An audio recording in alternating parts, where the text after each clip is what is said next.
জাহেলিয়াত বলা হয় শব্দটা জাহাল থেকে এসেছে। জাহাল মানে হচ্ছে আল আদমুল ইলম, মানে জ্ঞান না থাকা। কি বলছে? আরবিতে বলা হয় আদমুল ইলম, জ্ঞান না থাকা। যে বিষয়ে যার জ্ঞান নেই আরবিতে তাকেই জাহেল বলা হয়। যদি কেউ আমার মতন আবদুল্লাহকে যদি অঙ্ক দেয়, আমি অঙ্ক জানি না, তার মানে অঙ্কর ব্যাপারে আমি জাহেল। কারণ বাঙালিদেরকে আবার জাহেল বললে খেপে যায়, বাঙালিদেরকে জাহেল বললে খেপে যায়। অজ্ঞ বললে, জাহেল শব্দ বললে, অজ্ঞ বললে রাখবে না, কিন্তু জাহেল বললে রেখে যায়, যা বাস্তবতায় আমরা জীবনে দেখেছি। তো জাহেল তাকেই বলা হয় আরবিতে, যে বিষয়ে যার জ্ঞান নেই, আরবিতে তাকেই বলা হয় জাহেল। তো জাহেল শব্দর শাব্দিক অর্থ হচ্ছে যে আদমুল ইলম, জ্ঞান না থাকা।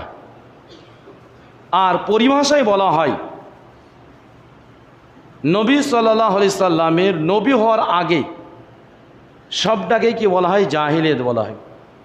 নবী আসার পূর্বে পৃথিবীতে জাহিলিয়াত ছিল। তখন নবী আসার পরে এটা আবার দুই ভাগে ভাগ হয়ে গেছে। একটা হচ্ছে জাহিলিয়াতে আম্মা, আর একটা হচ্ছে জাহিলিয়াতে খাসা। জাহিলিয়াতে আম্মা বলা হয় যে নবী না থাকা, নবী না আসা, মানুষ নিজের মতন ধর্ম করা বা কাজকর্ম করা, এই জমানা বা এই কাল বা এই সময়কে বলা হয় জাহিলিয়াত। তবে যেহেতু নবী মুহাম্মদ সাল্লাল্লাহু আলাইহি সাল্লাম এসেছেন, তাই জাহিলিয়াতে আম্মা এটা শেষ হয়ে গেছে।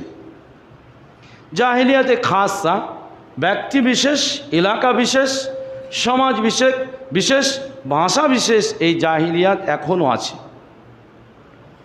নবী সাল্লাল্লাহু আলাইহি সাল্লাম যে জামানায়, যে সময়, যে